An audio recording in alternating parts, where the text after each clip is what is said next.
Hello students. So continuing with the third part of this video, that is pension. अब pension क्या होता है? Pension आप सबको पता है, एक पीरियोडिक तौर पे एक पेमेंट मिलती है एक इंडिविजुअल को। बेसिकली कब मिलती है? After retirement. क्यों मिलती है? Because of the services that you have provided to the employer. ठीक है, सो एक तरह से ये पोस्ट रिटायरमेंट फाइनेंशियल सिक्योरिटी है। अब पेंशन दो टाइप की होती हैं।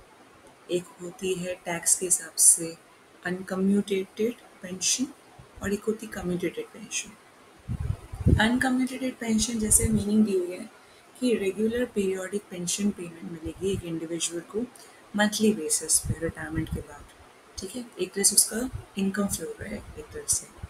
टैक्स ट्रीटमेंट क्या रहेगा इसका कि जो अनकम्यूटेड पेंशन है जो मंथली बेसिस पे आपको मिल रही है वो फुल्ली टैक्सेबल है, पूरी तरह से टैक्स लगेगा, और वो भी under the head income from salary. ठीक है, सभी टाइप के एम्प्लॉयज़ के लिए, गवर्नमेंट हो या नॉन गवर्नमेंट हो। कौन से सेक्शन के हिसाब से दिया हुआ है? जहाँ पे सैलरी डिफाइन किया गया था। डिडक्शंस क्लेम सेम किया जाएगा, जो सैलरी पर्सन के लिए डिडक्शंस था 75, और अभी जो हमने पढ़ा था कि सेक्शन 115 बीएससी के अकॉर्डिंग 75,000 का स्टैंडर्ड डिडक्शन है।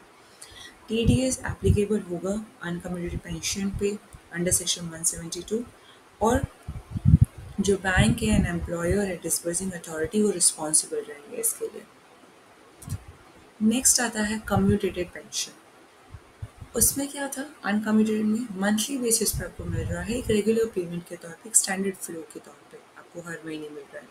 जबकि कम्यूटेटेड पेंशन मतलब ये होता है कि आपको एक लमसम अमाउंट मिल रहा है पेंशन एक साथ पूरा amount. So this is the lump sum amount which is received by an employee for surrendering a portion or the whole of their future periodic pension payments. इसका मतलब है कि आने वाले टाइम में जो फ्यूचर में आपको पीरियोडिक तौर पे यानी हर महीने इस तरह से पेमेंट्स मिले, इसकी जगह पे आपको एक साथ ही पैसा दे दिया जाता है पेंशन का आफ्टर रिटायरमेंट। ठीक है, उसमें लार्ज सम ऑफ अमाउंट दे दिया जाता है, और once a portion of pension is commuted, the regular uncommuted pension for the remaining portion gets proportionally reduced. इसका मतलब है, सपोज करो कि आपने उसे मंथली बेसिस पे स्टार्ट करवाया था, ठीक है, पेंशन को। Then suddenly you feel like कि अभी मुझे एक साथ कुछ पैसा चाहिए, जैसे 50% पेंशन अभी मुझे जितनी भी है मेरी वो कम्यूटेड चाहिए, तो बाकी 50% अनकम्यूटेड के तौर पे आपको मिलेगी हर महीने। ठीक है, सो प्रोपोर्शनेटली किया जा सकता है। अब पेंशन का कॉन्सेप्ट यानी जो टैक्सेशन के रूल्स हैं वो कहीं ना कहीं कनेक्टेड है विद द ग्रेचुटी, कि ग्रेचुटी इसको मिल रही है कि नहीं मिल रही है।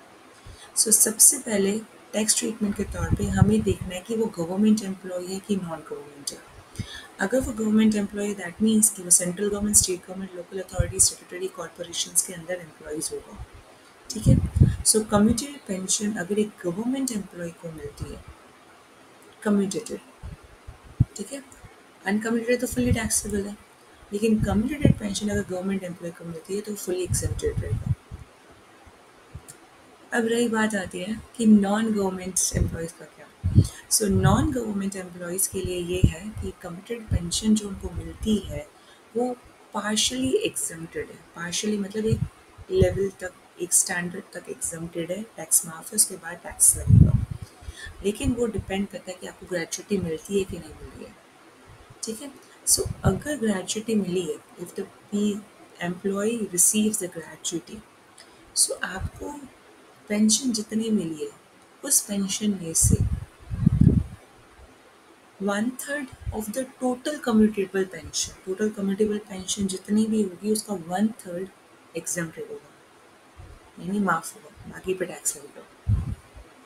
लेकिन अगर आपको ग्रेचुटी नहीं मिली है, ठीक है, रिटायरमेंट बेनिफिट नहीं मिल रहा है ग्रेचुटी के फॉर्म में, सो इन दैट केस आपको जितनी पेंशन मिली है, ठीक है, उसमें से half of the total commutable pension को एग्जम्प्ट किया जाएगा। ठीक है, बाकी टैक्सेबल रहेगा। I hope you are clear कि के लिए कॉन्सेप्ट पेंशन का बहुत ही छोटा है। सिर्फ दो टाइप से याद रखना है, commutated, uncommuted pension. Stay tuned with this channel. आपको और भी new new videos new topics के साथ मिल जाएंगे। Thank you everyone.